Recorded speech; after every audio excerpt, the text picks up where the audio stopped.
नमस्ते दोस्तों, आज 14 जनवरी 2026 की ताजा और खास 10 खबरें लेकर आया हूं। सबसे पहले एक छोटी सी रिक्वेस्ट, अगर आपको ये वीडियो अच्छा लगे तो इसे लाइक करें, शेयर करें और अभी सब्सक्राइब कर लें ताकि नई वीडियो सबसे पहले आपको मिले। एक मजेदार जीके क्विज भी है, सही जवाब कमेंट में लिखिए, जीतने वालों को छोटा इनाम मिलेगा। सवाल, भारत का कौन सा शहर इंडिया का सिलिकॉन वैली कहलाता है?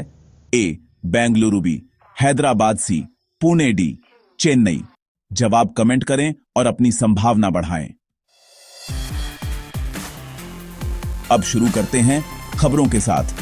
पहली खबर है, ट्रंप का टैरिफ शॉक, ईरान के साथ कारोबार पर 25% का संकट।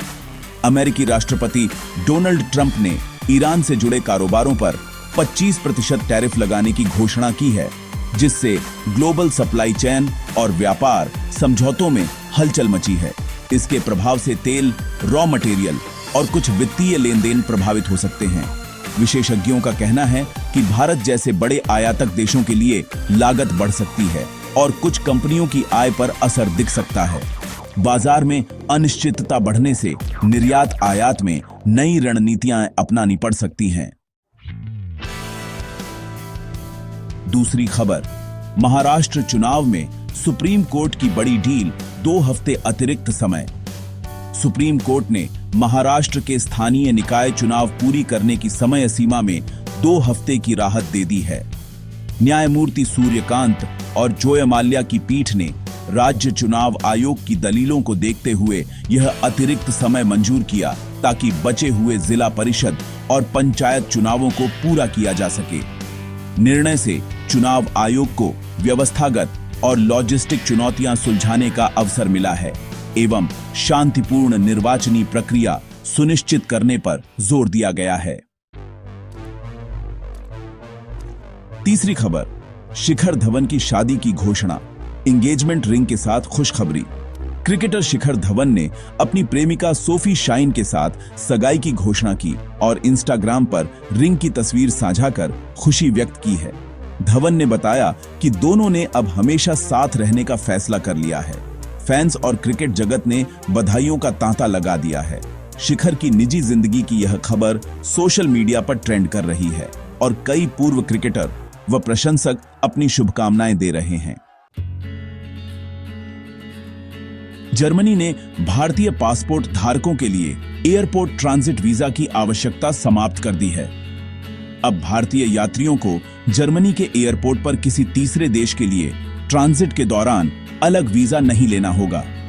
यह फैसला अंतर्राष्ट्रीय यात्रा को सच कहें तो काफी सरल बनाएगा। कनेक्टिंग फ्लाइट्स के लिए समय व कागजी प्रक्रिया दोनों घटेंगे। इससे खासकर व्यापारिक और पर्यटन यात्राओं में सहूलियत बढ़ने की उम्मीद है। ट्रांजिट के कारण होने वाले तनाव भी घटेंगे। बिहार के मुख्यमंत्री नीतीश कुमार 16 जनवरी से 24 जनवरी तक समृद्धि यात्रा पर रहेंगे। यह यात्रा पश्चिम चंपारण से शुरू होकर वैशाली में समाप्त होगी और 9 जिलों को कवर करेगी। मुख्यमंत्री इस दौरान विकास परियोजनाओं, जनता से संवाद और योजनाओं के क्रियान्वयन की समीक्षा करेंगे। अधिकारियों के अनुसार यह यात्रा स्थानीय जरूरतों, कृषि सुधारों और बुनियादी ढांचे से जुड़े मुद्दों पर ध्यान केंद्रित करेगी ताकि सच में क्षेत्रीय विकास को गति मिले। सरकार के निर्देश के बाद ई-कॉमर्स कंपनी ब्लिंकिट ने 10 मिनट में डिलीवरी का फीचर बंद करने का ऐलान किया है।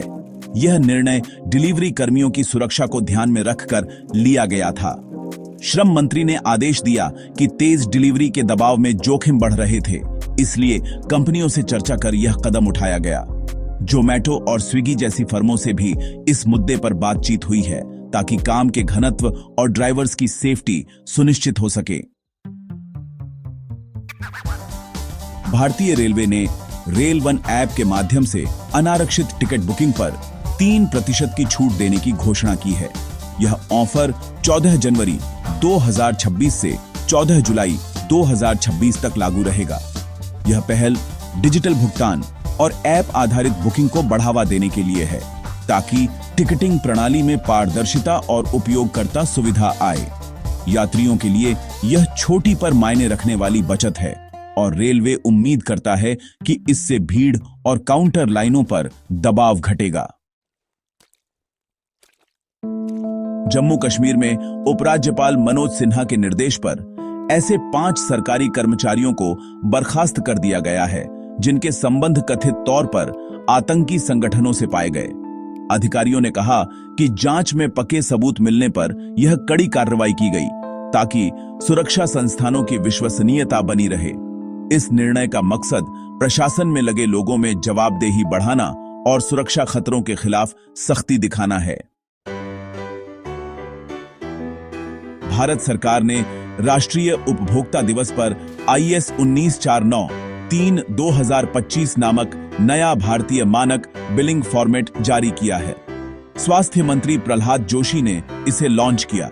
यह मानक अस्पतालों में बिलिंग को पारदर्शी बनाकर मरीजों के हितों की रक्षा करेगा और अनावश्यक चार्जेस को रोकने में मदद करेगा।